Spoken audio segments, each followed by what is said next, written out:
Let us begin with this webinar. The topic for today's webinar is social engagement and recreational activities, its role in healthy aging. Now, for the past 1.5 months, we've had a series of webinars talking more about what is aging, the effects of the physical and mental effects because of aging, and a number of other activities on importance of exercise and aging, so on.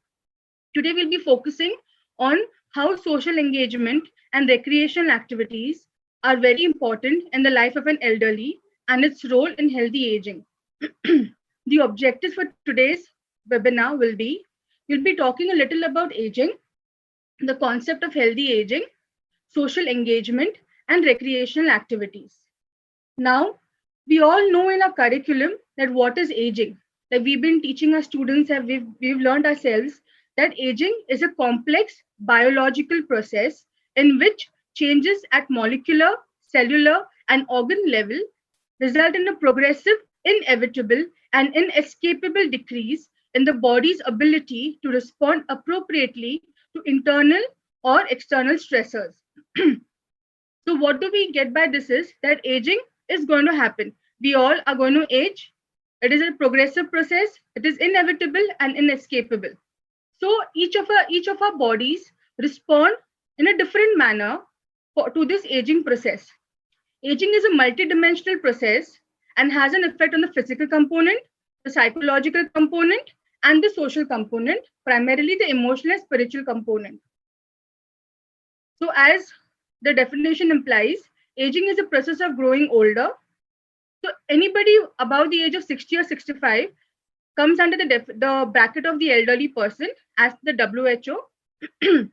According to Rowe and Kahan, aging incorporates 3 segments: vulnerability towards illnesses, limitations in psychological and physical actions, and dynamic engagement with life. The older adults who are socially engaged and connected with people through different exercises were more likely to have better health and are considered to be physically fit.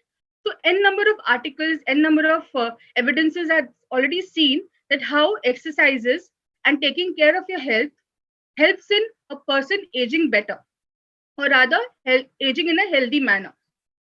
Now, in this graph, what do we see is the functional capacity versus the age. So, as the age increases, like in our early life, our prime adult life, and as we keep aging, how this threshold of functional capacity reduces. Now, this threshold of functional capacity, the reduction in the same, can be very steep for few elders who are not physically fit or who are not active, and it could be a gradual descending slope for those who are physically active.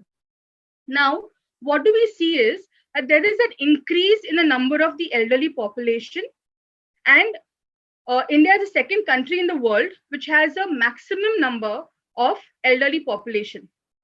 So population aging is one of the most discussed global phenomena in the present century. Countries with a large population like India have a large number of people now aged 60 years or more. So what we have seen in India is, in the last 50 years, this population has tripled, which will increase further in the near future.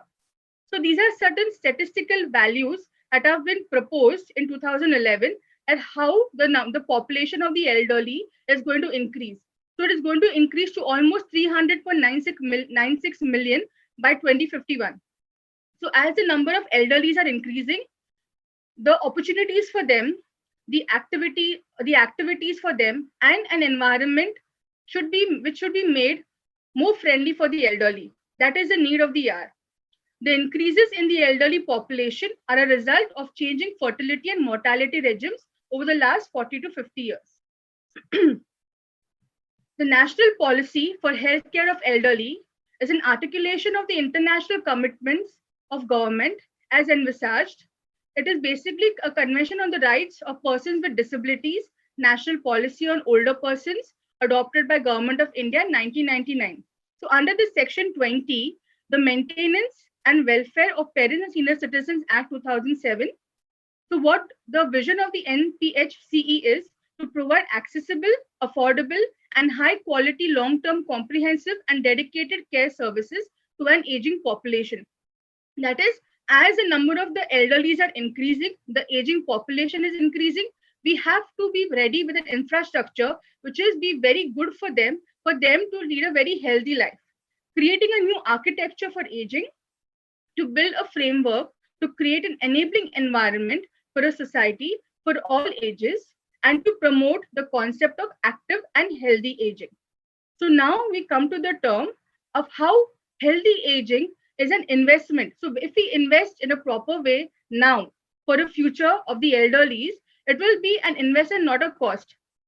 How is this so? If we create a proper health system, long-term care systems, lifelong learning for the elderly, age-friendly environments, and social protection, if we take care of all these aspects, what benefit we get from them is we'll have the health aspect will be good, will be very well taken care of. We can help in improving the skills and knowledge, keep them more mobile. That is, the mobility will be as good as normal.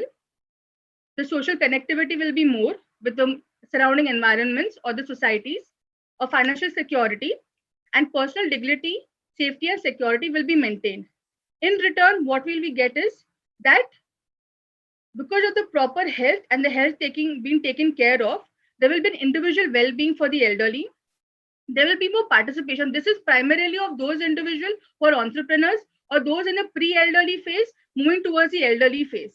So basically, we're trying to invest in them right now so that later on we get a better returns. So that is the level of disability or inability or people having a very poor aging, the number becomes less. Now, the concept of active and healthy aging needs to be promoted among the elderly, which includes preventive, promotive, curative, and rehabilitative aspects of health. So basically, we have to take as proper care of health promotion, prevention, curative, and rehabilitative aspects. Now, as we see over here, that from 2000 to 2015, number of elderlies are increasing. Now, every old individual is different. An older individual, say for example, one individual who is 80 years of age, as compared to his contemporary of the same age group, one may be very active, very socially active, healthy, and having a very active lifestyle. The other may be dependent. So policy that should be made should be the same for keeping consideration both the aspects, right? And what influences the health in older age? The individual himself, the individual's behavior, any comorbid conditions or diseases, the genetics, and the age-related changes. So we all know that as aging happens, there will be a lot of systemic changes happening in our multiple systems of the body. So when these changes are happening, definitely they will be influencing the health of the elderly individual and the environment in which they live, the housing, the assistive technology that are available for them, the transportation, the facility which is closer to their home, or whether they have to travel quite a lot, and the social facilities. Now, what is the need for healthy aging? So basically, it is a change in the way one thinks about aging and older people. So the concept that once you age, it's like once you retire, the only thing you're supposed to do is sit at home and rest it out at home, nothing else. But that outlook has to change. Like you have to live a very active lifestyle to avoid any comorbidities. So the perspective or the idea of elderly and older people needs to change. We need to create an age-friendly environment, which is an environment which is equally accessible for the elderly, also for everybody. Alignment of health systems to the needs of older people and development of systems for long-term care. Now we come to the term of successful aging. So every term that we're going through will lead us to the concept of healthy aging, the aspects required for healthy aging, and then we'll be seeing the different criteria, that is the social engagement and recreational activities, how they will help about in bringing about a healthy aging, right? The term was coined in 1980s and restructured in 1990s to distinguish between individuals who had the usual aging pattern or those who had aged successfully. So accordingly, successful aging, basically, if you have avoided disease or disability. Now, some are genetically, the disease can happen genetically, but if you've led a very healthy lifestyle, the occurrence of this condition may be later on in life, not early in life. Maintaining high physical and cognitive function, sustaining engagement in social and productive activities. If you're able to do all these three aspects, then you're aging in a successful manner. Now we come to the term, what is healthy aging? Adopting healthy habits and behaviors, staying involved in one's community, using preventive services, managing health conditions, and understanding all medications can contribute to a productive and meaningful life. So, as it is rightly said over here, is that you have to adapt or adopt yourself to the changes that are happening in your body and with the environment, accordingly modify your activities, use preventive services, become more socially active with the same age group, interact with people, and be well knowledgeable about the changes happening in your body, and be well versed as to what medication, what condition you're having. WHO had coined the term healthy aging in the year 2015. Healthy aging is a process of developing and maintaining the functional ability that enables well-being in older age. So basically, it is a development and maintenance of functional ability, which indirectly enables to have a proper well-being in the older age. Now, what is functional ability? Functional ability is about having the capabilities that enable all people to be and do what they have reason to value. That is, whether they'll be able to meet their basic needs, whether they're able to learn more, grow further, and make more decisions, to be mobile, to build and maintain relationships, and to contribute to society. So these are certain terms on which a person's functional ability, we come to know whether he's capable enough to fulfill all these needs. Now, functional ability depends on two aspects: intrinsic capacity and environmental characteristics, and the interaction between the above two components, right? So now in intrinsic capacity, it talks about the mental and physical capacities. That is, an individual's ability to walk, think, see, hear, and remember. The level of intrinsic capacities is influenced by presence of diseases, injuries, and age-related changes, right? That is basically to do with the person himself. That is the intrinsic capacity, his physical or mental capabilities. The next aspect is environmental characteristics.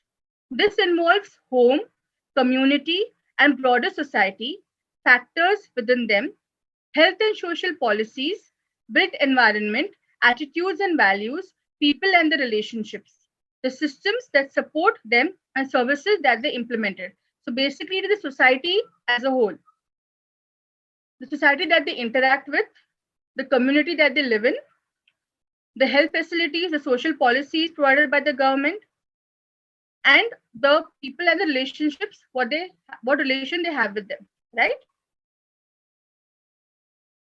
So if you're able to live in environments that support and maintain the intrinsic capacity and functional capacity, or rather, where you're able to adopt healthy habits, behaviors, staying involved in the community, using preventive services, managing health conditions, this is the key to healthy aging.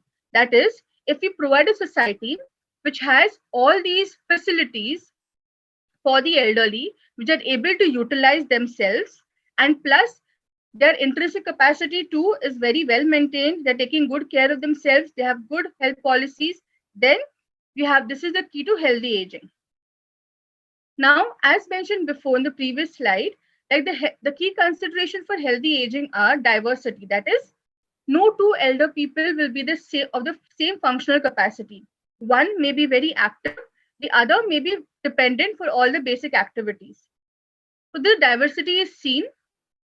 Next is inequity. Because of this diversity, what happens is diversity in capacity and circumstances observed in older age is a cumulative impact of advantages and disadvantages of their lives, relationships with environments shaped by family, gender, ethnicity, level of education, and financial resources. All these factors also influence the diversity in the healthy aging. So we'll be talking about the wellness domain. So to age successfully or to age in a healthy manner, there are certain health domains. That is a physical domain, mental domain, and social domain. Now, the description for the physical domain is it is basically the physical functioning to the degree that allows one to perform roles in family and society, at how physically active the person is in the family and the society. In the mental health domain, we have three descriptions, that is the emotional, spiritual, and intellectual. The emotional is basically whether they're able to cope effectively with the ups and downs happening in life. Like over a period of time, many ups and downs happen, and whether they're able to cope effectively is the emotional domain. Spiritual, spiritual is aspect of life that provides meaning and direction that connects to something greater than one's self. That is finding meaning in something superior or higher being. That is a spiritual domain. Intellectual is ability to learn and use information effectively, to reason and use self-efficacy in wellness endurance. That is to basically to learn and to learn of sorry to learn of different aspects, to learn of different the ability to learn and apply what they've learned new in all their daily activities. In the social health domain, you have two components, that is meaningful relationship and presence of a social support structure, that is the society. And an occupational is basically for those people in the pre-elderly state or those who are entrepreneurs, that when they are in a particular occupation, it helps them to push out and do something, and it gives them an encouragement to go out and not be at home and do something, that is do their job. So this is the sixth dimension of wellness. So if each of these wellness domains are taken into consideration, we can incorporate them also in the aspect of the elderly living a very healthy life. That is the intellectual domain, the social domain, emotional, vocational, spiritual, and physical. Wellness provides an individual with psychological, social, and physical means that are needed to face psychological, social, or physical challenges. Right? People with purpose of life and the ability of self-determination increases the prevalence of wellness.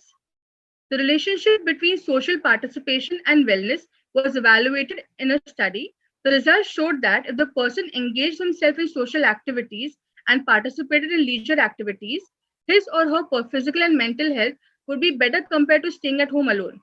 So when we have all these concepts or the physical domain, the wellness domain, if we put this into action, it shows that it helps in better social participation, and thereby the person is more active, he's engaging himself in social activities and leisure activities, and thereby plays a very important role on his or her physical or mental health. Now, what do we see is, as seniors age, the lack of connection with others and a diminishing social life can cause an increase of depression as well as a multitude of other health problems. So basically, the person is not communicating with anybody, is all alone by himself. There's nobody to talk to or to communicate with. They start staying by themselves, and this causes an increased rate of depression, and which in turn may cause to exacerbate the other health problems that he already has. Depression and isolation in seniors can even cause sickness, high blood pressure, and increased risk for early death. However, seniors who maintain an active and independent lifestyle gain benefits that boost their physical health, emotional well-being, and their ability to remain independent for longer. Right? So more interaction with the same peer group, more communication helps in overcoming this feeling of loneliness. Thereby, it will boost their physical health further and emotional well-being also. Choosing to remain socially active, engaged, and connecting with others can significantly benefit seniors in a number of ways. Becoming involved in social activities, socializing with friends and family, and trying new things can not only make seniors' lives more interesting and exciting, but can also keep any negative effects away from them.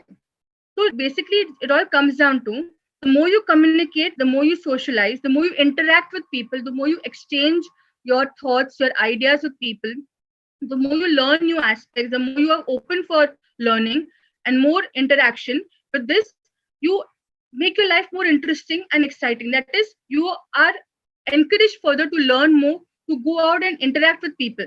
And because of this, whatever the negative effects of loneliness and depression are taken care of. Now, as what now till now, what all we've seen about is what is aging, what is the current scenario in India about the booming of the elderly population in India, and we've also seen about what is healthy aging, the aspects facilitating the healthy aging, and what are the aspects which should be worked upon. Now we talk about something known as social engagement. Now, um, what is social engagement? Basically, it is social participation or social involvement. That is, in the society that we live in, interacting with people of the same age group, same peer group, or with different age groups, but interacting socially with people. It forms a basis of social relationship or participation in a community and provides a sense of belonging, social identity, and fulfillment. There is an inverse relation with depressive symptoms. That is, now we see about these laughter clubs wherein the elderly meet each other, their peer, the friends, the peer groups in the parks, or they meet them in the society. They have these laughter groups. They exercise together. They do yoga together. They do pranayam together. They share their thoughts. They just meet together in the morning to share their views, either in the morning or in the evening. But that is a time that they have taken out for themselves to interact with the same peer group. So that sitting with them, exchanging their thoughts. So many a times what happens is in such engagements, you tend to find a solution to your problems. You open out, you're more comfortable discussing your problems with the others, and you find a solution for it too. And once you speak and let out whatever is holding you back, automatically it helps you feel lighter too. So we've seen there are many places in Pune also, like where people meet up. Like for example, on FC Road, you got this Vaishali restaurant. Like we've seen in the morning, many people meet over there for a cup of tea or just to meet each other over the weekends, especially. It is a time they take out for themselves where they just interact with each other. So this mostly happens in the parks also. Now, social engagement is important for maintaining good health and achieving successful aging. Now, this point is already known by everybody. But because of multiple reasons, because of lack of infrastructure, because of lack of encouragement to go out and meet people, uh, many elders are all by themselves, and then this leads to loneliness and depression. So we have to make them available, create an infrastructure which is open for them, where everything is made available to them easily. Social participation is a very valuable concept in old age, as it is considered as one of the most important components of the elderly people's health. A key component of many functional conceptual models in the elderly, and also several studies indicate that diseases, mortality, and quality of life of the elderly are related to the social participation. So, if a disease is already there because of genetic causes or because of inactive lifestyle, this also can be got into control and can be modified by having a very healthy lifestyle. Now, for example, there is a particular group wherein, now, for example, if you consider diabetes, it is a lifestyle disease. And many people are suffering from diabetes from the early age itself, from the mid life, or maybe now initially the diabetes happened in the later age when a person aged, but now it is seen much ahead in life. This is because the stressors and the lifestyle that we're leading. So there are certain people who, when they find the time, they exercise and they reverse it also, and they go in for multiple competitive uh, competitions and walks and all after reversing their diabetes, and they're taking control of their lives. So thereby reducing the mortality rate also, and because of all of this, the quality of life is improving. Now we will see that how social engagement benefits aging seniors. It benefits them psychologically, physically, and cognitively. How psychologically, seniors who are socially engaged benefit from a bigger sense of belonging and higher self-esteem levels. When seniors connect with those who are passionate about the same things as they are, it forms lasting bonds and confidence. Seniors who connect and regularly socialize are less likely to suffer from depression and anxiety. They are also more likely to get help if they are experiencing any mental health problems that is seen in this particular article. So basically, when they are meeting people, talking to people, interacting with them, The same thought process, discussing many aspects. It could be anything regarding the headlines of the newspaper or common interests or common hobbies. It gives them a sense of belonging and a higher self-esteem. It definitely works psychologically positively in them. How does it affect the physical health? Those who exercise and participate in group classes are less likely to develop health problems such as osteoporosis, heart disease, and cancer. Osteoporosis does definitely set in the weakening of the bones. That definitely happens as a person ages. But then, by taking part in a very active lifestyle, physically exercising themselves, they can keep a control over it. Same with the heart, the many comorbid factors causing the heart disease can be controlled, and even cancer. As we know that as a person ages, a lot of cellular changes are happening in the body, cellular mutation, which causes clumping of the cells, and they're the causative factors which may form tumor or cancer later on. But then with exercises, what happens is that the positive feedback for the person and plus the comorbid factors causative for cancer are taken into control. The process will happen, but then the after effects that are seen will be taken into control because of a physical social engagement. Those who are socially isolated can benefit from these group exercises programs, as the opportunity to socialize promotes an active and healthier lifestyle, because those who are isolated are more likely to skip meals as a result of eating alone. Getting out and socializing can lead to sharing meals with new friends and connecting. So basically, what we're seeing right here is that more a person socially engages with the others, it helps them psychologically, physically. They can move out and talk to them, and it'll give them a positive reinforcement to exercise and to work on themselves with the others. And cognitively also, it helps when you interact with a person, to talk to a person, to share your ideas or your views, you're forced to think. It stimulates your brain, and definitely it helps in cognitively improving your health. So this is the way how social engagement benefits aging.